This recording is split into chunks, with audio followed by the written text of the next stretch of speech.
Voilà, ça y est, nous sommes en direct. Bonsoir à toutes et à tous et bienvenue dans ce nouveau webinaire des présentations de résultats des Sentinelles. Moi, je suis Laura de l'équipe Sentinelle et je suis ravie de vous retrouver ce soir. Avant de commencer, je profite qu'on soit à ça de la date limite pour vous souhaiter à tous et toutes une très bonne année 2025, joyeuse, lumineuse et enthousiaste et stimulante. C'est comme ça qu'on a l'habitude de se souhaiter la bonne année chez Sentinelle. Voilà. En préparant ce webinaire, Fanny, qui est juste à côté de moi, en tout cas moi sur mon écran, nous a dit que son métier c'était de rendre visible l'invisible. Et comme j'ai trouvé ça très juste, je me permets de te piquer ta formule parce que j'ai pas trouvé mieux pour décrire le travail qui a été mené dans le cadre de cette étude et de cette mesure d'impact. L'ambition avec cette mesure d'impact, c'était de voir un peu au-delà des chiffres, ceux qu'on affiche souvent, alors avec beaucoup de fierté, hein, mais voilà, qu'en disant avec les sentinelles d'ailleurs ont répondu à 69 études, ont généré plus de 114 000 participations, voilà, ce qui est déjà très très beau à dire, mais on a eu assez vite l'intuition qu'il y avait quelque chose de plus foisonnant derrière ces chiffres, qu'il y avait quelque chose de plus riche et de beaucoup plus émouvant aussi sans doute. Voilà, et c'est ça que vont nous présenter ce soir Fanny Bernard et Elga Salé, qui sont consultantes chez Goodwill Management. C'est l'organisation à laquelle on a commandé cette mesure d'impact. Et Romaine Desjardins, qui est doctorante en psychologie sociale de la santé et qui a amené un œil et un travail scientifique aussi sur cette étude. Et sur cette mesure, pardon. Voilà, merci à toutes les trois d'être là ce soir.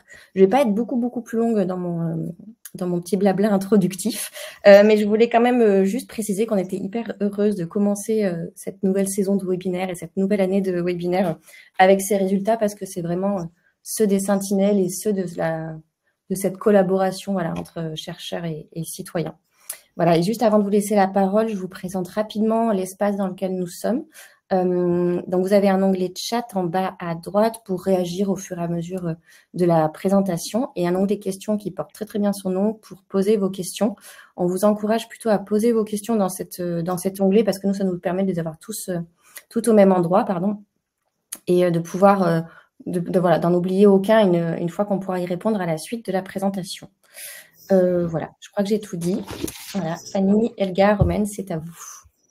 Merci beaucoup Laura et merci à toutes et tous d'être avec nous ce soir. On est très contente d'être avec vous. Effectivement, comme tu l'as dit Laura, moi je suis Elga, je suis spécialisée sur les sujets de mesures d'impact, de responsabilité sociétale de manière générale. Et effectivement, j'ai piloté l'étude avec Romaine, avec Fanny et avec Guillemette, que vous connaissez probablement, qui n'est pas avec nous ce soir, mais qui a bien entendu préparé ce webinaire avec nous. Est-ce que Romaine, Fanny, vous voulez dire un petit mot pour vous présenter ? Oui, je peux y aller, j'y vais Romaine. Du coup, donc Fanny Bernard, je suis chef de projet chez Goodwill Management. Donc j'ai travaillé avec Elga sur cette mesure d'impact il y a 1 an et demi, quelque chose comme ça. Et comme Elga, du coup, je travaille sur des sujets de durabilité, de soutenabilité des entreprises et de mesures d'impact, qu'elles soient environnementales, sociales ou économiques. Et moi, Romaine Desjardins, donc actuellement je suis doctorante en psychologie sociale et j'ai rencontré Elga et Fanny à l'occasion de cette mesure d'impact qui était pour moi mon stage de fin de parcours universitaire en master. Donc voilà, et puis on va vous l'expliquer un peu plus en détail, mais pour moi il y a eu des continuités de cette mesure d'impact, donc voilà. Tout à fait. Et on est très contente d'être avec vous pour partager ces résultats parce que c'est grâce à vous et grâce à l'écosystème de Sentinelle qu'on a pu avoir ces éléments-là. On a plein d'éléments intéressants à partager. Ce que je vais faire, c'est commencer à parler un petit peu de la méthodologie de la rencontre avec le projet, de la manière dont on a travaillé. Et puis ensuite, on a vraiment les résultats qu'on souhaite partager avec vous. Concrètement, c'est un projet qui a démarré un petit peu en septembre 2022. Qui est le moment où personnellement, moi j'ai rencontré Guillemette et de mon côté, c'était vraiment une découverte du monde de la recherche médicale, des enjeux et de tout ce qu'on pouvait avoir autour du blocage que pouvait représenter l'accès aux patients et l'accès aux participants dans la recherche. Donc on a discuté parce que Guillemette effectivement cherchait à travailler sur l'impact de Sentinelle et je trouve que moi le sujet m'a pas mal touchée. Je me suis inscrite dans la journée, j'ai rempli mes 2 premiers questionnaires et depuis j'y suis toujours. L'objectif de cette mesure d'impact et l'objectif du travail qu'on voulait faire ensemble, il était double.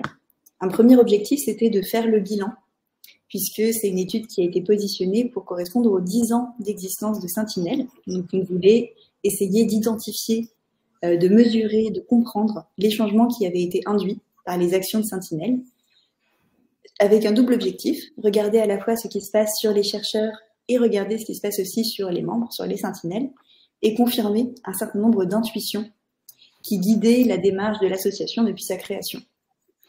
On dit que c'est un objectif double. Donc, premier objectif, faire le bilan de ces 10 ans. Deuxième objectif, préparer le futur, préparer les 10 ans à venir, et plus encore. Et là, on avait un objectif d'utiliser les résultats de ce travail pour essayer d'identifier des axes de travail pour le futur de l'association, avec bien sûr en tête l'idée de pouvoir identifier quels étaient les impacts positifs pour pouvoir les maximiser et préciser les futures directions que l'association, que la structure allait vouloir suivre par la suite. On a commencé par un premier travail qui était un petit peu plus exploratoire, puisqu'on a commencé avec une page qui était, alors je ne vais pas dire une page blanche, mais on avait pas mal de possibilités devant nous. Donc, on a commencé par faire des ateliers avec des membres de l'écosystème de Sentinelle pour essayer de mieux comprendre comment fonctionnait la structure, comment fonctionnait la plateforme et ce que ça rendait possible. Ensuite, on a pu travailler avec un double objectif, une double mesure. Un objectif qui va plutôt être quantitatif, c'est-à-dire que dans le quantitatif, on va chercher vraiment l'exhaustivité. On va chercher à avoir une vision qui est aussi consolidée que possible de l'expérience des personnes. Donc, on va chercher des nombres qui nous permettent d'avoir une vision, une vision assez complète, une vision assez synthétique. Et là-dessus, on a eu à la fois un travail sur l'ensemble des études menées grâce à Sentinelle pour voir ce que ça avait pu déclencher. Et on a aussi eu un questionnaire qui a été déployé auprès de la communauté avec 1800 répondants et répondantes. Deuxième objectif, deuxième axe de travail, c'était un axe de travail plutôt qualitatif. Où là, ce qu'on voulait, c'était plutôt chercher à comprendre pourquoi est-ce qu'un changement s'opère et comment est-ce qu'il s'opère. Et là, l'idée, c'était plutôt d'aller réussir à explorer des parcours de vie, à expliquer le changement qui peut survenir. Et donc, concrètement, ça veut dire avoir des entretiens avec une quinzaine de sentinelles qui ont accepté de prendre du temps pour répondre à nos questions, une quinzaine de chercheurs et de chercheuses qui ont aussi accepté de se prêter au jeu et d'expliquer ce que Sentinelle avait rendu possible pour eux. En mai 2023, on a eu une analyse de tous ces éléments-là, de tout ce qu'on avait pu collecter au cours de ce travail, rédaction des résultats. Et les résultats ont été partagés autour d'octobre 2023, lors de la soirée d'anniversaire de Sentinelle, qui a pu avoir lieu, la soirée des 10 ans. Et depuis, il y a un petit chemin qui s'est fait, et on vous en parlera plutôt à la fin. Voilà pour moi en termes d'introduction, de méthodologie. Ce qu'on va faire, c'est qu'on va commencer dans un premier temps par vous parler des impacts pour la recherche, pour les chercheurs. Ensuite, on reviendra sur les impacts pour les sentinelles en elles-mêmes. Et on a quelques éléments sur justement les facteurs qui vont faire qu'on a plus ou moins d'impact et qu'on a des impacts qui sont plus ou moins prononcés selon les personnes qui vont être touchées et qui vont être mobilisées. Sans plus attendre, je vais laisser la parole à Fanny et à Romaine qui vont commencer par les impacts pour les chercheurs. Merci beaucoup Elga. Du coup, je vais commencer par vous présenter les impacts sur la recherche, sur les chercheurs, ce qui a pu être mis en lumière par cette mesure d'impact. Ces impacts, on les a divisés en 3 axes, en 3 grandes catégories. La première catégorie d'impact étant la facilitation de la recherche qui est permise par Sentinelle. Dans un premier temps, parce que Sentinelle va permettre d'accélérer le recrutement des participants. Je vous l'apprends pas puisque c'est le constat qui a donné lieu à la naissance de Sentinelle, mais le système actuel de recherche, il est basé sur une organisation qui est ponctuelle et qui force en fait chaque projet à constituer sa propre base de données de citoyens qui se base sur un recrutement via des intermédiaires médicaux. Et c'est une organisation qui est très coûteuse, très chronophage et pas du tout efficace. Et donc, sur la base de ce constat, Sentinelle a choisi d'offrir une solution qui va permettre au recrutement de volontaires pour des études observationnelles d'être mutualisé et de changer d'échelle. Donc, l'idée, ça va être de créer un vivier et de capitaliser dessus au fur et à mesure des projets, des études.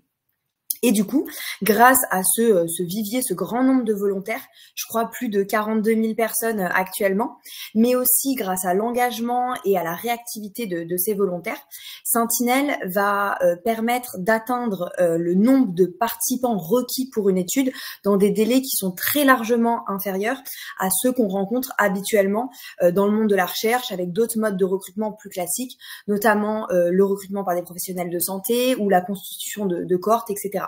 Et donc ça va permettre de faire économiser des ressources monétaires, mais aussi ça va être un énorme gain de temps pour les équipes de recherche. Et du coup, on va avoir en moyenne 10 jours seulement pour atteindre 60% de l'inclusion globale d'un projet. Et on va être à 66 jours de médiane d'inclusion pour l'ensemble de l'échantillon, pour des recrutements, pour des études qui vont mobiliser entre 25 et jusqu'à 15 000 participants. Et donc, c'est des délais qui sont très largement inférieurs à ceux qui sont rencontrés habituellement dans le monde de la recherche. Comme l'ont souligné plusieurs chercheurs que nous avons interrogés et dont Romane va vous lire un des témoignages. Je suis régulièrement en contact avec des collègues chercheurs qui ont souvent été scotchés du nombre de réponses obtenues grâce à Sentinelle. Alors qu'ils avaient l'habitude d'attendre un temps, ils pouvaient, grâce à la plateforme, se retrouver avec 1000 ou 2000 réponses en quelques heures. Ça a été une découverte absolument fascinante pour beaucoup de chercheurs. Cette notion d'accélération est vraiment très importante. Merci Romaine pour la lecture de ce témoignage.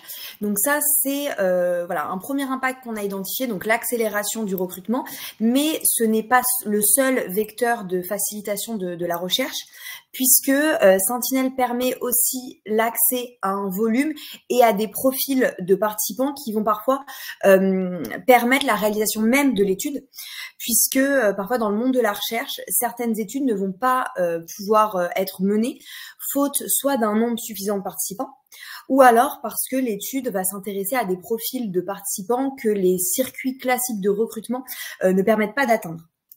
Et au contraire, parce que chez Sentinelle, on a un grand nombre de volontaires, donc 42 000 personnes, les chercheurs vont accéder plus facilement au nombre requis pour l'étude et ou à des profils spécifiques. Et du coup, ce qui a aussi été mis en lumière au cours de cette étude, alors là, c'est des chiffres qui datent de mi-2023, donc d'après ce que j'ai compris, ils ont un petit peu augmenté depuis. Laura a parlé de 114 000 participations uniques et la réalisation de 69 études. Et en fait, une telle population aurait été très difficilement accessible dans des modes de recrutement classiques qui passent, du coup, je le disais, par la sphère médicale et dont les échantillons de volontaires sont beaucoup plus restreints. Et en plus, c'est relativement difficile de trouver des personnes qui ont envie de s'impliquer dans une démarche de recherche, qui sont d'accord pour y accorder du temps, pour partager leur expérience, ou même qui connaissent juste le principe de cette participation à la recherche. Et donc, cet impact-là de Sentinelle sur le monde de la recherche, c'est aussi quelque chose dont Romane va pouvoir témoigner en se faisant à nouveau la voix d'un des chercheurs qu'on a interrogé. Pour nous, il est très difficile d'avoir des contacts avec des personnes qui ne soient pas des patients ou des personnes dans des associations de patients. Or, pour les enquêtes sur la prévention, les non-atteints sont très importants. Il n'y a pas d'autre façon que Sentinelle d'avoir un lien direct et simple avec des personnes disposées à répondre à des questionnaires et suffisamment représentatives. C'est un lien unique. Sentinelle permet non seulement une accélération du recrutement, mais permet aussi la réalisation de ces études. Merci Romaine. Donc voilà deux impacts forts qui vont permettre de faciliter la recherche grâce à Sentinelle. Mais je pourrais aussi mentionner le fait que Sentinelle améliore également la visibilité des résultats des études menées. Et de manière générale, l'intérêt suscité par ces études, même en dehors de la sphère de la recherche. Donc que ça soit grâce à la capacité de communication de Sentinelle, aux webinaires qui sont organisés, ou de manière générale juste à la mobilisation d'un grand nombre de volontaires dans le cadre de ces études-là. Et ça, c'est aussi facilitateur de la recherche, puisque ça peut aider notamment pour des appels à projets auxquels les chercheurs doivent répondre. Donc ça, c'était le premier axe d'impact de Sentinelle sur la recherche, sur les chercheurs. On en a identifié deux autres. Le deuxième étant que Sentinelle permet d'améliorer la qualité de la recherche. Comment? Eh bien déjà, grâce à la contribution du conseil scientifique de Sentinelle, qui va contribuer à la qualité des études menées, déjà parce que ce conseil scientifique, il permet une consultation des pairs, qui est absolument essentielle dans tout projet de recherche, et aussi parce que ce conseil scientifique, il va faire profiter les chercheurs qui font appel à la plateforme de leur expérience sur la consultation citoyenne, sur les bonnes pratiques pour mobiliser, pour s'adresser à une communauté de citoyens, que ça soit en termes de présentation de l'étude, de clarté des explications, de formulation des questions, etc. Donc c'est vraiment une grande richesse, pardon. Et en plus, la qualité de ce comité scientifique est quand même reconnue, et couplé avec l'attrait qui est grandissant pour le lien entre le monde de la recherche et la collaboration des patients. Et ben tout ça, ça va favoriser l'accès au financement, ça va favoriser la publication et la reconnaissance des études par la communauté scientifique. Et je laisse également Romaine nous partager un témoignage d'un chercheur qu'on a interrogé. L'interaction spécifique des chercheurs avec un board scientifique, c'est quelque chose de très important. Sentinelle permet l'accès non seulement à des personnes qui vont participer aux études, mais aussi à un board scientifique qui peut donner des conseils. Ça améliore vraiment la qualité de la recherche, car leurs conseils sont pertinents sur la recherche, mais aussi sur la façon de la conduire. Comment poser des questions, la méthodologie, qui interroger, comment communiquer, comment présenter telle recherche tout en restant abordable, etc. Ça, c'est vraiment une construction commune du projet. Et oui, et cette notion de construction commune, elle est hyper importante parce qu'on la retrouve vraiment dans l'esprit des Sentinelles, et Elga nous en parlera juste après. Mais cette notion de communauté, de co-construction, on va la retrouver aussi entre chercheurs qui vont s'entraider avec l'intervention de ce conseil scientifique. Donc c'est vraiment garant d'une qualité de recherche chez les projets, pour les projets qui sont menés chez Sentinelle. Et toujours concernant l'amélioration de la qualité de cette recherche, je peux aussi mentionner le fait que Sentinelle va permettre de minimiser ce qu'on appelle le biais d'intermédiaire, qu'on peut retrouver notamment dans le parcours de recherche classique, puisque je vous le disais, il va s'appuyer sur la sphère médicale pour le recrutement. Et du coup, le choix des patients auxquels l'étude est proposée, la manière dont elle est présentée, toutes ces étapes-là, elles vont passer par le filtre du médecin, du personnel médical. Et ça peut influencer à la fois l'inclusion du volontaire, voire les réponses ou la participation même du citoyen, du volontaire. Et du coup, Sentinelle, en supprimant cet intermédiaire et en touchant un plus large échantillon de personnes que simplement celles qui sont dans le vivier, dans cette sphère médicale, eh bien, ça va aussi permettre de limiter un certain nombre de biais et donc d'être aussi garant de la qualité de cette recherche. Et enfin, je vais finir sur une troisième grande catégorie d'impact, qui est ce qu'on va appeler le changement de paradigme, le changement d'image de la recherche, avec un premier impact lié à qui découle de cet axe-là, qui est que Sentinelle contribue à enrichir la relation entre patients et chercheurs. Puisque en fait les Sentinelles, par leur motivation, par leur implication, elles vont contribuer à une recherche qui est vraiment collaborative et qui va permettre un réel échange avec les chercheurs. On retrouve cette notion de co-construction, et ça a d'ailleurs été démontré par l'étude, hein. Vous voyez les chiffres à l'écran. 98% des Sentinelles qui sont des professionnels de santé et de recherche, hein, donc dans la vie qui occupe ce type de poste, eh bien, elles ont estimé que la collaboration entre patients et chercheurs avait une réelle valeur ajoutée pour la recherche médicale.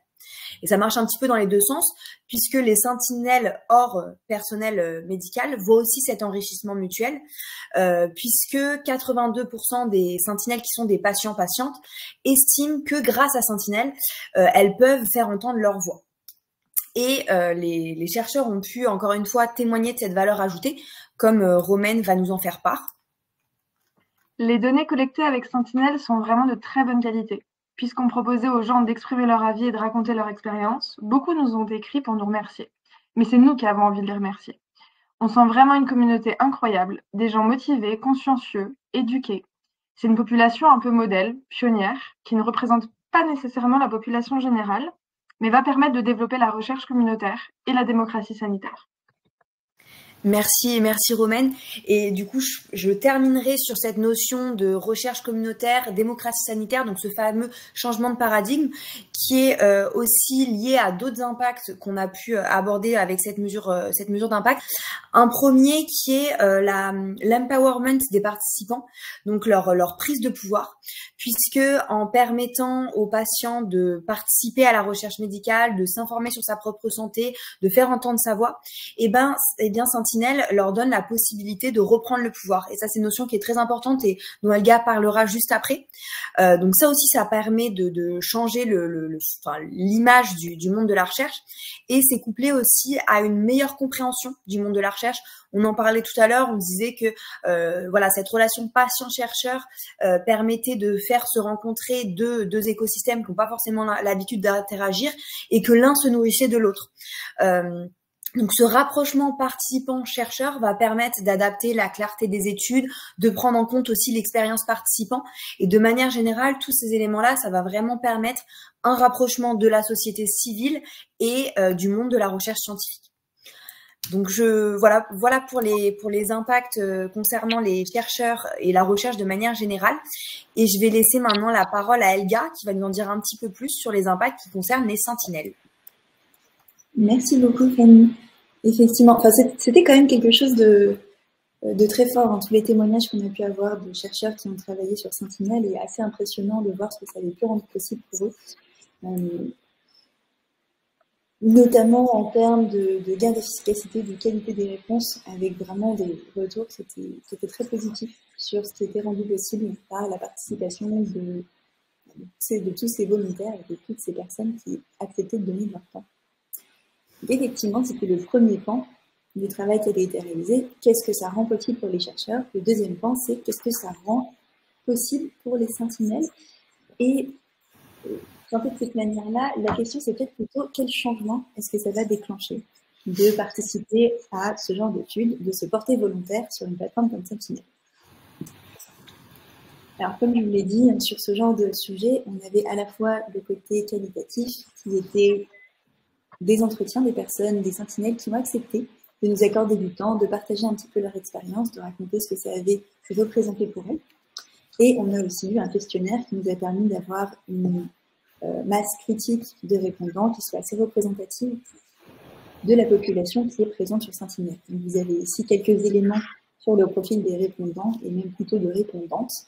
Ce qu'on peut dire assez rapidement, je ne vais pas tout citer, mais c'est qu'on est sur une population qui a accepté de répondre, qui est plutôt représentative de la population qui s'inscrit sur Sentinelle, qui participe aux études et qui répond habituellement aux questionnaires et aux études qui leur sont proposées.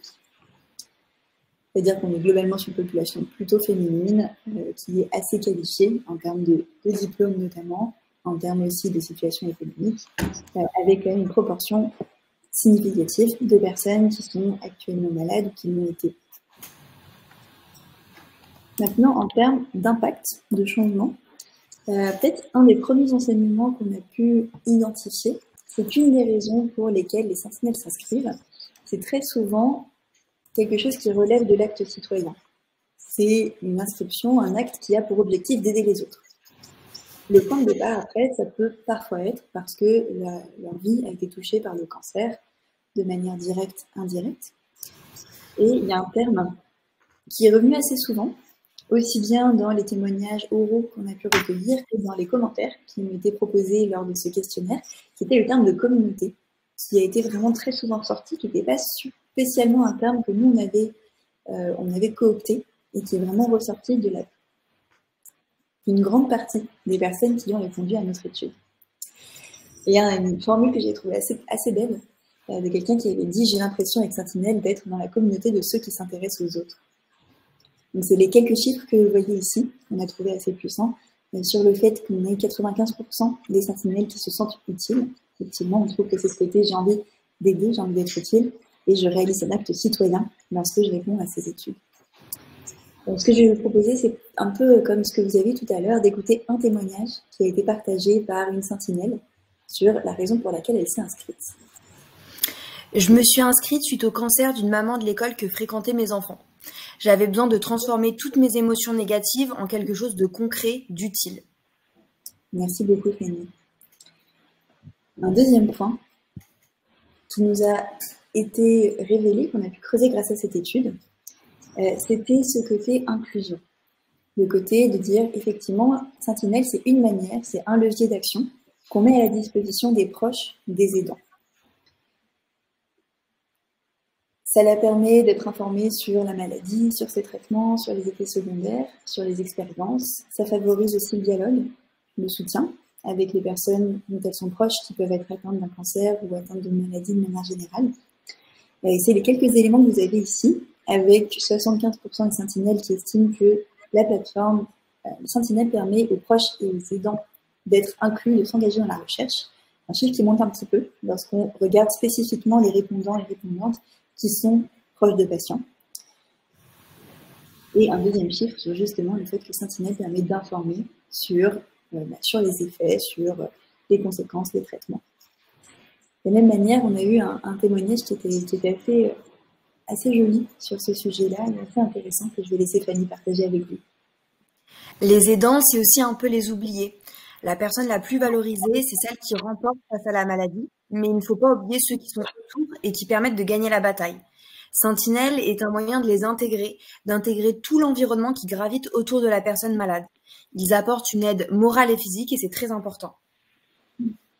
Et c'est vrai qu'on retrouvait effectivement ce côté communauté, se dire justement on arrive à inclure, on arrive à se mettre dans une démarche commune qui va être une démarche porteuse de sens. En termes de conséquences, qu'est-ce que ça donne ensuite? Eh bien, on a un premier élément qui est partagé ici, qui est que Sentinelle, ça permet de faire un lien, ça peut être une porte d'entrée entre la société civile et le monde de la recherche médicale. Où c'est effectivement une manière de créer un lien qui est régulier, qui est en plus assez accessible, assez facile, pour s'informer sur le fonctionnement de la recherche médicale, sur ses avancées, sur ses actualités, sur les sujets d'intérêt. Et donc tout ça, ça permet effectivement de favoriser la compréhension de la recherche médicale de ce monde, qui peut être parfois un petit peu opaque et un petit peu éloigné. C'est le chiffre que vous avez ici, puisqu'on a 68% des sentinelles qui disent que grâce à la plateforme, elles peuvent mieux comprendre comment la recherche médicale fonctionne. Et ce qu'on voit, c'est qu'une fois qu'on commence à comprendre, une fois qu'on est un petit peu impliqué avec Sentinelle, on a cet effet porte d'entrée. On se dit que grâce à la plateforme, finalement, ça encourage, ou ça pourrait encourager à participer à d'autres dispositifs. Donc ça peut être un premier pas dans ce monde-là, mais qui peut ensuite être suivi d'autres actions de participation à des dispositifs selon des modalités différentes. Et si on va un petit peu plus loin, pour une part plus réduite, mais quand même significative, des sentinelles, eh bien, on peut avoir un autre effet autour du lien de confiance dans le monde de la recherche, qui est particulièrement fort, et on a trouvé ça assez intéressant, chez les répondantes et chez les sentinelles qui n'avaient pas de diplôme d'enseignement supérieur, qui c'est un monde qui est peut-être un petit peu plus distant. Pareil, on a un questionnaire, on a un témoignage qu'on trouvait intéressant de partager avec vous ici. Je pense que participer à ce type de questionnaire peut nous aider à dépasser la crainte des examens et consultations. C'est un petit lien avec le monde de la recherche et du médical qui nous est inconnu et souvent effrayant. Donc, Sentinelle comme porte d'entrée vers la recherche médicale, comme élément qui permet de mieux comprendre ce monde, de l'apprivoiser un petit peu. Et si on va un petit peu plus loin, une des questions qu'on se pose aussi, c'est est-ce que le fait de participer à ce genre de dispositif, le fait de participer à ces études, à ces éléments de recherche, ça ne permettrait pas aussi de modifier un petit peu le rapport à sa propre santé? On a retrouvé un peu dans les entretiens, dans les résultats, les personnes avec qui on a pu discuter, cette notion de dire, mais si on me pose la question, si on m'interroge sur ma santé, sur mon rapport à mon corps, à mon traitement, c'est aussi que la question se pose. C'est un sujet sur lequel la réponse va être intéressante. Et pour certaines personnes, on peut avoir du coup des études qui vont faire figure d'un moment d'introspection pour contribuer à améliorer la connaissance des sentinelles vis-à-vis de leur santé, se reconnaître dans certaines situations, dans certains symptômes. Effectivement, on voit qu'il y a une bonne partie des sentinelles qui disent que le fait de répondre à ces questions-là, ça leur permet de se poser des questions qu'elles ne se seraient pas posées en temps normal, et que ça leur permet aussi de s'interroger, de s'informer sur leur propre santé. On a aussi un témoignage ici. Je t'en prie. Excuse-moi Elga. Quand on remplit le questionnaire, on fait une introspection. On se pose des questions qu'on ne se serait pas posées, on met des mots sur notre ressenti. On peut constater que ça ne concerne pas que nous. En ce sens, ça modifie le rapport à sa propre santé. Et effectivement, on a vraiment ce côté où ça peut lever certains freins, ça peut permettre d'aller un petit peu plus loin et ça peut aussi, dans une certaine mesure, aider à baisser les craintes, à peut-être donner un petit peu plus confiance ou en tout cas à informer sur les choix qui sont à leur disposition. Je me suis penchée sur mon histoire avec le cancer du sein sans filtre et avec moins de crainte. J'ai découvert des cas, je me suis rapprochée de mon médecin pour une recherche génétique qui s'est révélée positive. J'ai choisi une mastectomie bilatérale de prévention l'année dernière. Autant vous dire que quand on a des témoignages comme ça, effectivement, c'est quand même assez fort sur ce que ça peut représenter de s'engager sur cette voie-là. Peut-être le dernier élément qu'on voulait partager avec vous, c'était cette notion-là de dire finalement, est-ce que participer à ce genre d'études, à ce genre de dispositif, ça ne permettrait pas aussi de prendre du recul face à la maladie, ça ne permettrait pas aussi de reprendre dans une certaine mesure un peu de pouvoir face à la maladie, de penser à l'avenir. Se dire qu'en fait, s'impliquer dans un dispositif comme celui-là, ça permet d'agir aussi pour sa santé, pour celle de ses proches. Mais ça permet aussi, bien pour 60% des sentinelles, de se sentir plus positifs face à la maladie, qu'elles aient été malades ou non. Et c'est un chiffre qui monte quand même un petit peu lorsqu'on regarde uniquement les patients et anciens patients. Le cancer semble parfois être une épée de Damoclès au-dessus de nos têtes. Le fait de participer à la recherche me permet de me sentir plus confiante pour moi, pour mes proches, de me dire que si le cancer nous tombe dessus, on en saura plus demain qu'aujourd'hui grâce à la recherche.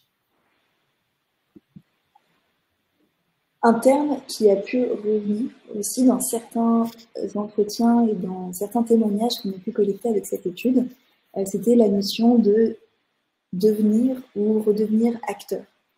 De sortir en fait d'une posture où on a quelque chose qui nous arrive, on est plutôt passif, et finalement, on n'est pas, grâce à la contribution à ces études-là, grâce à la participation à ces études et grâce à la plateforme, on n'est plus seulement considéré en tant que malade, mais plutôt en tant que contributrice, contributeur de la recherche médicale.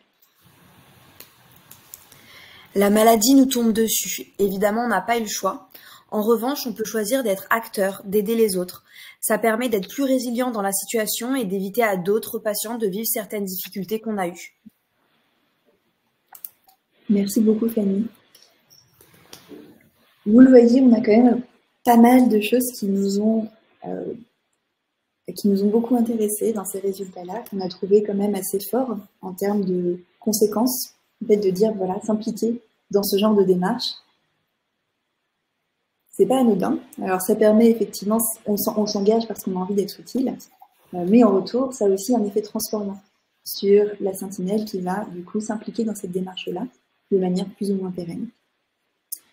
Et ce qu'on a un petit peu creusé, c'est qu'on s'est demandé s'il n'y avait pas certains facteurs qui allaient pouvoir amplifier ou décupler les impacts qu'on a pu identifier. Je vais laisser Romaine reprendre la parole pour vous présenter ça. Merci Elga. En effet, certains impacts ont été plus importants chez certaines sentinelles interrogées. Pour les personnes touchées par la maladie notamment, les patients, les anciens patients, qui ne correspondent pas spécifiquement à la majorité des personnes qui sont inscrites sur Sentinelle. En fait, les activités de Sentinelle et le fait de contribuer à la recherche leur permettraient davantage de changer le rapport à leur santé, en étant informées, en étant actrices et en prenant du recul sur leur santé via ces activités de participation à la recherche. Sentinelle permet également davantage à ces personnes de reprendre le pouvoir sur leur santé. Elles se sentent plus positives et ont davantage confiance en elles. Elles perçoivent aussi plus la possibilité de faire entendre leur voix et sont aussi plus confiantes face à l'avenir. Elles ressentent également plus l'esprit de communauté avec les membres de Sentinelle que les autres personnes interrogées. Et cette plus grande perception des bénéfices par cette population-là, spécifiquement de nos personnes interrogées, elle peut s'expliquer par le fait qu'en leur donnant un moyen de contribuer à la recherche, ça permet aux patients et aux anciens patients de quitter le sentiment assez connu d'impuissance qui est imposé par la maladie. Et par ailleurs, ces personnes qui ont vécu une expérience commune de la maladie, ce sentiment d'appartenance, d'appartenir à une communauté serait donc de fait plus prégnant. Dans un autre registre, parmi les sentinelles qui nous ont répondu, celles qui avaient plus de 60 ans et celles qui n'avaient pas suivi d'études supérieures ressentaient davantage certains des impacts qu'on a retrouvés.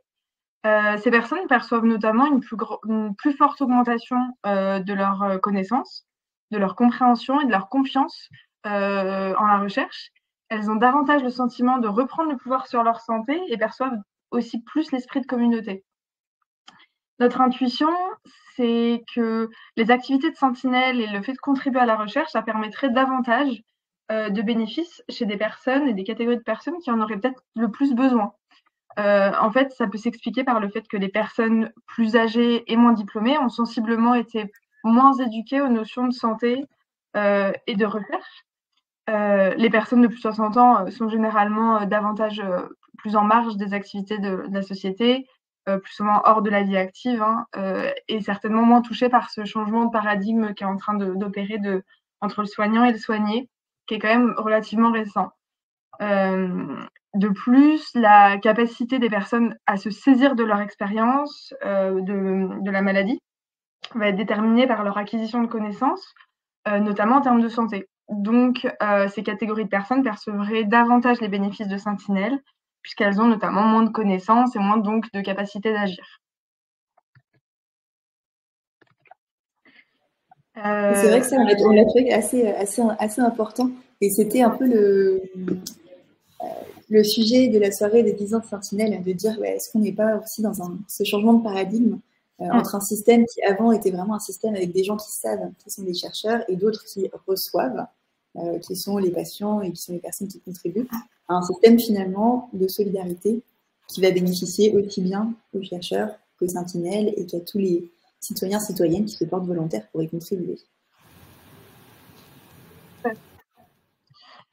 À la suite de la mesure d'impact qu'on vient de vous présenter et de leurs résultats, nous avons soumis un article présentant donc ces résultats-là, des bénéfices pour les sentinelles, qui met en lumière donc la pertinence et l'utilité de l'engagement citoyen dans la recherche en lien avec le cancer. Donc il est sur le site de Sentinelle et également Ferli vous l'a remis dans le chat. Il est accessible à tous, donc si vous voulez y jeter un œil, vous pouvez.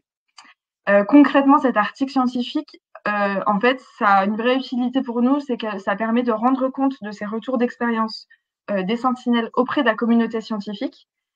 Et donc, pour pouvoir faire valoir tout ça dans ce cadre bien spécifique qu'est la recherche, avant qu'un article soit publié, il faut qu'il soit validé par des pairs, donc par des scientifiques, et donc qu'il soit reconnu comme étant en fait suffisamment solide et rigoureux scientifiquement. Donc cet article-là, il nous permet en fait d'appuyer les intuitions qu'on avait déjà, nous, mais qui restaient au stade de l'intuition, on va dire. Donc ça, il a une grande utilité pour nous et voilà, merci d'avoir réussi à réaliser ça.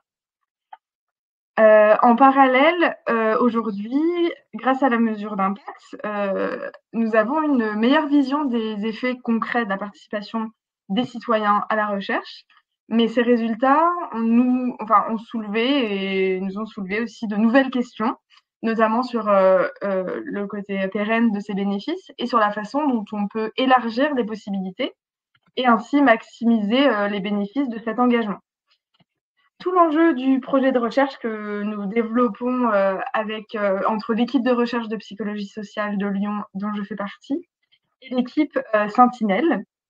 Donc l'objectif là, pour cette nouvelle recherche qui se nomme Edelweiss, qui est de créer des outils concrets qui permettront d'optimiser la participation des sentinelles à la recherche. Mais pour y parvenir, nous devons d'abord comprendre plus en profondeur ce qui motive ou ce qui freine cet engagement, du côté des citoyens de manière générale et du côté des chercheurs qui travaillent sur le cancer. C'est personnellement précisément l'objet de ma thèse de doctorat que je mène donc en psychologie sociale. Donc mon travail s'intéresse aux mécanismes qui influencent la participation à la recherche. Donc pourquoi ces personnes s'engagent, de quelle manière, et tandis que d'autres hésitent ou renoncent, pourquoi? Quels sont les leviers qui pourraient favoriser une implication plus large et plus durable? Et en fait, en comprenant ces mécanismes-là précis, on pourra proposer, nous, des outils davantage adaptés, fondés sur des données scientifiques, pour élargir les possibilités d'engagement des sentinelles et donc maximiser les bénéfices de la participation en rendant la recherche davantage participative, c'est comme ça qu'on la nomme, plus accessible et plus bénéfique pour tous. Donc ce projet-là, c'est vraiment une nouvelle étape pour Sentinelle, mais aussi pour la recherche en général. C'est notre intuition à toutes, car il vise à renforcer les liens entre la recherche et les citoyens et les personnes concernées dans la construction des savoirs. Et donc, nous avons hâte d'avancer ensemble sur cette réflexion et d'enrichir avec vous cette dynamique d'engagement qu'on trouve très chouette. Voilà pour les éléments qu'on avait envie de partager avec vous ce soir. Alors, on a fait un extrait des choses qu'on trouvait peut-être les plus percutantes ou les plus intéressantes. On a, comme l'a dit Romaine, l'ensemble des résultats qui sont disponibles dans l'étude qui a été publiée. Donc, Ferlie a partagé le lien dans la conversation. Donc, n'hésitez pas à aller jeter un œil. Et on a un petit peu de temps pour répondre à vos questions, si vous en avez, et pour échanger sur cette étude, ou sur d'autres sujets, sur la suite, ce que ça peut donner. Oui, merci à toutes les quatre pour cette présentation avec tous ces témoignages qui sont précieux et émouvants pour nous à chaque fois. C'est pas la première fois que je les entends, mais à chaque fois, ça me fait un petit quelque chose. On a une question d'Emmanuel, alors que c'est peut-être pour toi plutôt Romaine, et éventuellement, je pourrais compléter, tu me diras, qui nous demande si les équipes de chercheurs dont vous parlez travaillent avec des patients partenaires co-chercheurs.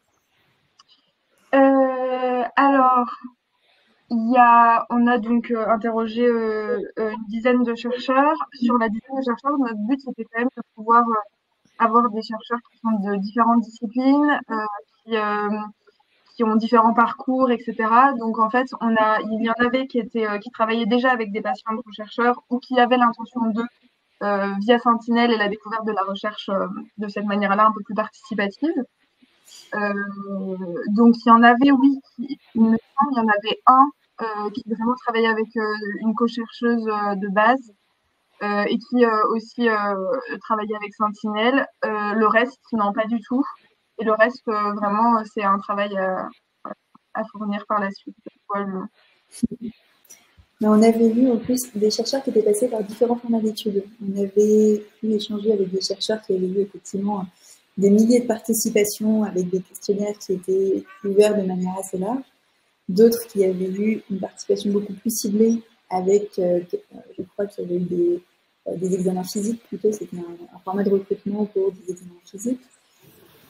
Et effectivement, on avait pu avoir le retour d'un chercheur qui travaille avec des co-chercheurs, et on avait aussi pu avoir l'autre perspective, puisque parmi les sentinelles qui avaient accepté de répondre, de participer à nos ateliers, de répondre aux entretiens, on avait aussi eu des sentinelles qui étaient citoyennes, engagées dans la recherche. Oui, c'est ça qui est beau avec Sentinelle, c'est qu'il y a toujours de tous les profils. Et voilà, il y a des sentinelles qui sont très éloignées de ce monde-là aussi et qui ne sont pas du tout patientes partenaires ou des choses comme ça, et d'autres qui sont très, très avancées, mais voilà, chacune contribue comme elle le veut, comme elle le souhaite, et elle s'empare des outils qui lui font envie, dans lesquels elle a envie de s'engager. Après, il y a, pardon, j'ai perdu son prénom, alors ça c'est pas bien. Voilà, Sylvie, pardon, qui nous demandait où est-ce que tu avais publié ton article, Romaine. Alors Ferlie lui a répondu en direct, donc c'était dans la revue scientifique Santé publique.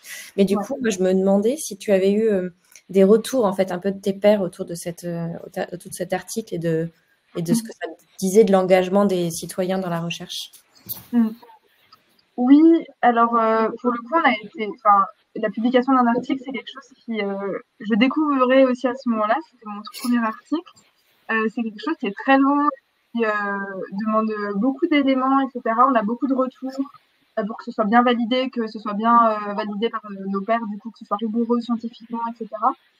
Cela dit, là, pour le coup, l'article, on a eu de la chance. Je sais pas si c'est de la chance ou que c'était vraiment très pertinent. Mais les retours des pairs étaient très encourageants. En fait, la question de l'engagement des citoyens dans la recherche, c'est un sujet qui est un sujet d'intérêt qui est croissant, surtout en sciences sociales, surtout dans les thématiques de santé publique, plus globalement dans le champ de la santé. Et donc plusieurs chercheurs, notamment les reviewers, donc les pairs qui ont évalué en fait cet article, ils ont souligné vraiment la pertinence de l'approche sociale pour mieux comprendre ces dynamiques-là. Et ont manifesté pour le coup un réel intérêt pour ces résultats-là, les futures investigations, les ouvertures à tout ça. Et pour le coup, les échanges qu'on a pu avoir avec d'autres pairs ont nourri des réflexions et ouvrent aussi à des perspectives de collaboration interdisciplinaire ou pas futures, qui est essentiel en fait pour faire avancer ce type de recherche-là et qu'on puisse engager un maximum de chercheurs là-dedans. Super, merci. Il y a Valérie qui s'intéresse à Edelweiss, du coup, qui nous demande s'il y a déjà la cohorte de citoyens et si l'étude est déjà en cours ou en projet. Alors, l'étude est en cours depuis octobre 2023, donc ça fait un petit moment maintenant. Donc, en fait, c'est Edelweiss, ça va pas avoir d'implication de cohorte de citoyens. Edelweiss, en fait, l'objectif vraiment de la recherche, c'est de se baser sur ce qu'est Sentinelle de base et pouvoir, par des entretiens, des questionnaires, des focus group, donc plusieurs recueils de données qu'on va faire et qu'on est en train de faire d'ailleurs, permettre d'avoir des éléments sur qu'est-ce qui engage ou non les chercheurs en cancéro et en santé de manière plus globale dans des recherches davantage participatives et où on va intégrer des patients, des personnes concernées, des citoyens. Et également comprendre les représentations, les freins et les leviers des citoyens à s'intégrer dans ces recherches-là. Et donc, l'objectif, c'est vraiment de comprendre tous ces mécanismes-là pour pouvoir ensuite développer au sein de Sentinelle plein d'outils, plein de façons de participer qu'on a imaginé, que l'équipe Sentinelle a imaginé depuis aussi un petit moment. Et donc, pouvoir alimenter les intuitions qu'on a sur le développement de Sentinelle et le développement de toutes les autres possibilités que les citoyens pourront avoir de participer à la recherche au-delà de remplir un questionnaire. Et en fait, voilà, on travaille vraiment dessus et donc c'est alimenté par les entretiens qu'on fait, des questionnaires auprès de ces populations-là, en fait. Super. Alors, il y a Emmanuel qui nous demande, alors qui dit déjà merci pour ton retour, qui nous dit peut-on trouver une cartographie présentant tous les organismes de recherche qui travaillent avec les données collectées de Sentinelle? Alors ça, moi je sais pas. Alors, on n'a pas fait. Alors, on avait fait un recensement à l'époque de la mesure d'impact. On avait fait un recensement sur tous des articles qui étaient parus pour les recherches qui ont mobilisé les sentinelles. Et pour le coup, ça, on a les chiffres, etc. Par contre, au niveau des organismes de recherche, en effet, on n'a pas recensé ça de cette manière-là. Mais pour le coup, ça peut être vraiment intéressant et on le voit dans Edelweiss aussi. C'est intéressant de voir qui sont les chercheurs et quel financement les chercheurs ont pour aller mobiliser Sentinelle. Souvent, il y a quand même beaucoup de recherches avec des financements nationaux publics. Et c'est des organismes de recherche donc qui sont souvent soit liés à des universités, des laboratoires multitutelles qui sont donc reliés à des universités, reliés à l'INSERM, au CNRS. Voilà, globalement, c'est un peu ce type de chercheurs-là, mais il y a d'autres profils. Mais très globalement, c'est ça, parce qu'on parle de recherche non interventionnelle à Sentinelle la plupart du temps. Et donc, c'est souvent des recherches dans des disciplines qui s'ancrent bien à l'INSERM, au CNRS, etc. Et je vois donc Ferli qui est en coulisses, qui est notre responsable scientifique, qui a répondu aussi un petit peu en direct, qui dit qu'on y travaille et que ça va venir. Voilà. Sur le sujet des données collectées, pour moi, en fait, on n'a pas tant un cluster de données collectées que des réponses à une étude précise. Donc en fait, sauf erreur de ma part, mais une fois que les données sont collectées, elles sont utilisées par l'organisme qui a vraiment développé l'étude et qui a cherché à répondre à des questions précises. Oui. Et ensuite, elles ne sont pas revendus ou répercutés sur d'autres organismes de recherche. Tout à fait. Merci d'avoir précisé ça, Elga. Et après, moi, j'avais une question pour vous trois, du coup, de savoir ce qui vous a, vous, quand vous avez mené cette mesure d'impact et cette étude, qu'est-ce qui vous a le plus étonné ou marqué en suivant un petit peu tout ça et en découvrant finalement ce monde-là, parce que je crois que Elga et Fanny, c'était pas forcément votre environnement, voilà.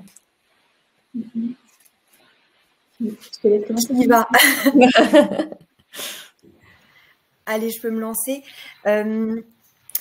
Moi, c'était pas forcément... Alors, dans les résultats, il y avait des éléments qu'on avait un peu vu venir ou dont on avait un pressentiment, d'autres moins. Moi, ce qui m'a le plus marqué, le plus même touché, c'est vraiment l'état d'esprit des sentinelles. Puisqu'en commençant cette mission, voilà, j'avais le prisme un peu maladie, cancer. Je me dis que ça allait être un sujet potentiellement parfois douloureux, avec des parcours de vie qui ont été touchés par la maladie. Et c'est pas du tout ce que j'ai ressenti. Enfin, il n'y avait pas cette empreinte maladie, il y avait plus une empreinte, comme on l'a dit dans la mesure d'impact, passage à l'action, esprit communautaire. J'ai ressenti énormément de sororité, c'était majoritairement des femmes, et des personnes très optimistes, tournées vers l'action et bienveillantes. Et en fait, ça a été une mission vraiment extrêmement plaisante d'un point de vue humain qui m'a permis de rencontrer et d'échanger avec des personnes vraiment inspirantes. Donc Guillemette, qui est, je trouve, quand même une représentation assez représentative de la communauté. Donc ce serait plutôt sur ça, moi. Moi, effectivement, peut-être la porte d'entrée qui a été utilisée, c'est quand même que, effectivement, je ne connaissais pas du tout le monde de la recherche médicale. Et la difficulté et les méthodes classiques, entre guillemets, de recrutement de participants pour les études, ça a quand même été un petit choc. De dire effectivement que normalement, c'est recruter des participants pour ce genre d'études, c'est en quelques mois, voire quelques années, c'est énormément de temps de la part des médecins, de la part des scientifiques, et c'est quand même très laborieux, très compliqué, très chronophage. Donc voilà, le fait d'avoir la comparaison entre le parcours classique de recrutement et ce qui était permis par Sentinelle, c'était quand même un élément qu'on a un petit peu creusé et qui m'a interrogée en tant que néophyte sur le sujet. Et après, je pense qu'effectivement, comme Fanny, pour moi, c'était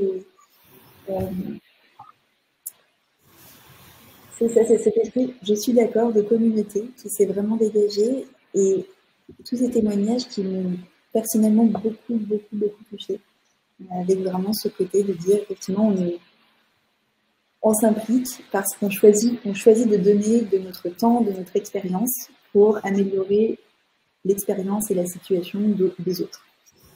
Et voilà, et on n'en retire pas spécialement quelque chose, on le fait. Et ce qui est quand même incroyable, c'est de se rendre compte que même si on n'y va pas pour en retirer quelque chose, il y a quand même des changements et des impacts, et ça finit quand même aussi par bénéficier. Moi, je débutais dans la recherche pour le coup, et j'ai toujours entendu les chercheurs parler de la difficulté du recrutement, en fait, dans la recherche, où c'était vraiment quelque chose de long, de difficile, etc. Alors, je les ai un peu fait mentir, en fait, avec Sentinelle, parce que moi, ma première étude, je veux dire, j'ai eu 1600 personnes qui ont répondu au questionnaire en l'espace de quelques jours. Alors, en fait, c'était fou, déjà, ça. Et les entretiens, pareil, on a réussi à les faire de manière extrêmement rapide, avec des données d'une très, très bonne qualité. Enfin, c'est extrêmement rare, en fait, dans la recherche. Ça n'existe quasiment pas, et encore moins dans le cancer. C'est quelque chose le cancer, c'est quand même une thématique avec des vécus hyper hétérogènes, et c'est très difficile d'avoir une sorte de communauté comme les Sentinelles qui permet d'avoir vraiment un pool de personnes qui s'impliquent dans la lutte contre le cancer, mais en lien avec la recherche. Et c'est très, très, très précieux. Et voilà, moi, ça a été vraiment ça qui m'a touchée plus, quoi. Et c'est vrai que c'était un retour qu'on avait pu avoir aussi de la part de certains chercheurs qui disaient que ça peut même parfois être vraiment un gain de pertinence pour la recherche française, parce qu'il n'y a pas tant d'équivalents qui existent au niveau européen. Et donc se dire comment est-ce qu'on fait pour rendre aussi les citoyens, les citoyennes, les patients, les non malades d'ailleurs, plus acteurs de leur parcours. Oui. Merci beaucoup. Moi, je me demandais aussi s'il y avait des éléments que justement vous n'avez pas pu mesurer et pourquoi. Est-ce qu'il y a des choses comme ça qu'on a les chercheurs, par exemple, parfois n'arrivent pas à mesurer certaines choses parce qu'ils n'arrivent pas à recruter. Est-ce que vous avez réussi, il y a des choses que vous n'avez pas pu mesurer ou pas autant que vous le vouliez peut-être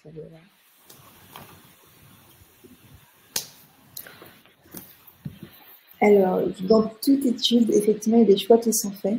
C'est-à-dire que c'est une des limites qu'on est sur...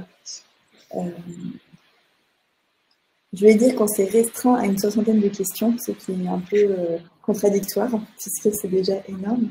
Donc forcément, on a dû choisir pour se dire très bien qu'est-ce qu'on pense être le plus probant ou le plus intéressant, et qu'est-ce qu'on veut que ça donne.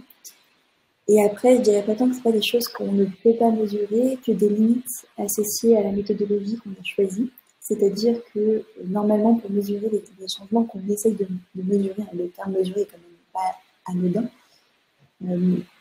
on essaye d'avoir des comparaisons qui sont plutôt des comparaisons avant-après, c'est-à-dire on va prendre quelqu'un qui va s'inscrire sur Sentinelle, vous allez me dire, voilà, je sais pas, évaluer votre confiance en vous de 1 à 10, et on va vous poser la même question 6 mois après, 1 an après, 2 ans après, pour voir si ça a changé. Ensuite, une fois qu'on a ce changement, on essaye de voir la part qu'on peut attribuer à Sentinelle. Ou alors, autre possibilité, c'est qu'on a un groupe de contrôle, et donc on dit voilà ce qui se passe pour une population représentative qui n'est pas sur Sentinelle, voilà ce qui se passe pour la population Sentinelle, et voilà les différences. Là, c'est pas quelque chose qu'on a pu faire, et donc tous les résultats qu'on a pu proposer, c'était plutôt de l'auto-évaluation a posteriori. Donc on est effectivement allé interroger les personnes pour dire qu'est-ce qui a changé pour vous depuis que vous êtes inscrit et qui est attribuable à Sentinelle. Donc il y a effectivement des biais et des limites avec cette méthode-là. C'est-à-dire que les chiffres qu'on identifie, eh bien, forcément, doivent être mis en perspective aussi en considérant ce biais-là et cette limite-là. Voilà pour moi. Je ne sais pas si Fanny, vous-même, vous avez d'autres éléments. Peut-être on s'est intéressé aussi aux coûts cachés de la recherche, donc sur les circuits de recrutement traditionnels.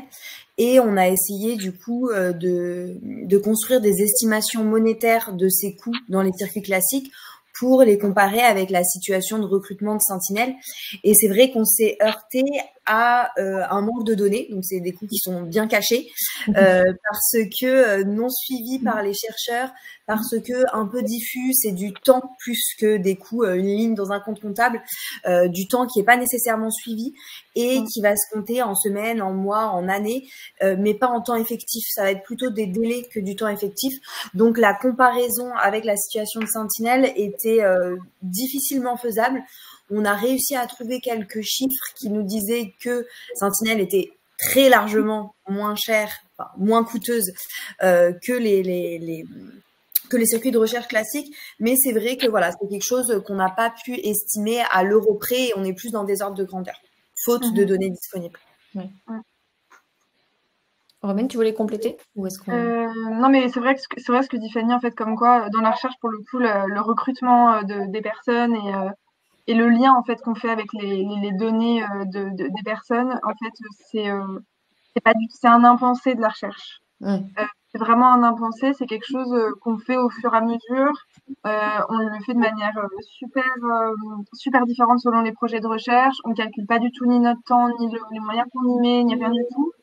C'est un peu pas n'importe comment, mais voilà, c'est vraiment un impensé ce temps de recrutement et Sentinelle le fait en fait pour les chercheurs. Et je suis d'accord avec Elga, je rejoins tout à fait nous, dans le jargon un peu scientifique, on appelle ça les études longitudinales. De partir en fait sur des points A, des points B à 5 ans d'écart et de mesurer la même chose qu'on a mesuré un point A et de mesurer 5 ans après. Ça aurait été très chouette d'avoir ça au tout début de Sentinelle, etc. Et moi, dans un petit coin de ma tête, quand même, j'ai bien envie de la refaire, cette étude-là, dans quelques années. Je crois que c'est dans un petit coin de la tête de tout le monde. On a une dernière question de Sylvie, et je pense que Romaine, tu pourras y répondre parce que je pense que tu as fait une revue de la littérature et qui benchmark des solutions qui existent, qui nous demande est-ce que les Sentinelles ont un organisme similaire au Canada, ou en tout cas, est-ce qu'il existe des initiatives un peu similaires au Canada? Alors, oui, il existe des initiatives qui sont similaires, je ne sais pas vraiment. En fait, dans les pays anglo-saxons de manière globale et surtout en Angleterre, en fait, il existe des choses qui ressemblent à la sentinelle dans le sens communauté de personnes qui s'engagent dans la lutte contre le cancer et dans d'ailleurs des luttes d'autres maladies, etc.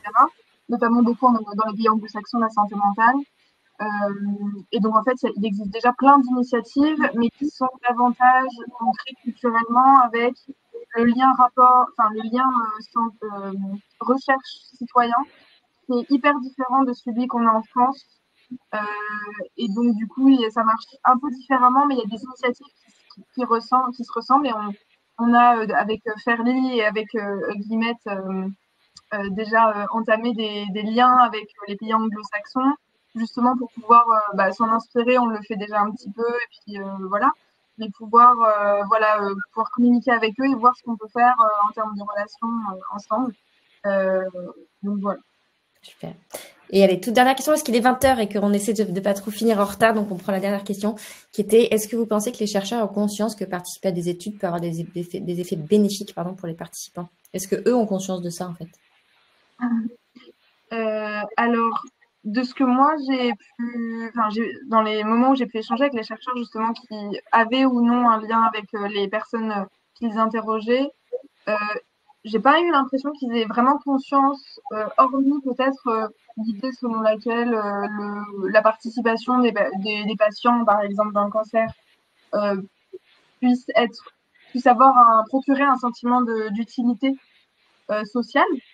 À part ça, en fait, les chercheurs, je sais pas s'ils se posent vraiment la question et en fait, ça mérite une étude comme la mesure d'impact de Sentinelle, quoi. Donc, c'est pour ça que l'article qu'on a sorti nous rend particulièrement fiers, c'est qu'on peut poser comme ça, en fait, ce qui se passe en termes de bénéfices et que ça encourage, en fait, les démarches comme celle de Sentinelle à pouvoir se développer. Et voilà, mais globalement, j'ai l'impression que c'est pareil. C'est pas encore, comme c'est récent, en fait, le lien recherche citoyen dans le cancer, c'est quelque chose qui n'a pas encore forcément été pensé. Okay. Et peut-être même, moi, ce que j'avais compris, parce qu'effectivement, c'est pas mon sujet originel, mais c'est que d'habitude, le présupposé, c'est que les participants vont s'engager dans de la recherche médicale parce qu'il y a un bénéfice pour eux, mais on parle du coup de la recherche interventionnelle. C'est-à-dire, je vais participer à des tests de médicaments parce que, effectivement, c'est un gain de chance, et donc ça va me permettre d'augmenter les probabilités de rémission ou autre.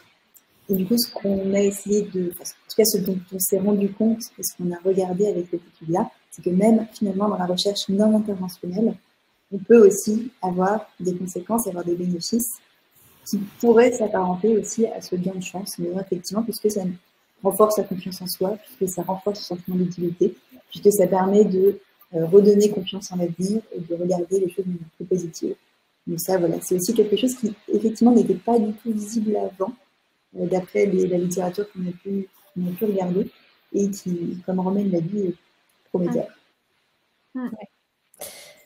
Eh ben, merci beaucoup à toutes les trois de nous avoir montré que participer à la recherche, c'est un cercle bien plus vertueux que ce qu'on imaginait, parce que non seulement participer à la recherche, ça lui permet d'être plus rapide, plus efficiente, plus efficace et plus proche de la réalité des personnes, mais que ce faisant, les participants, ils se sentent utiles, moins seuls, moins effrayés.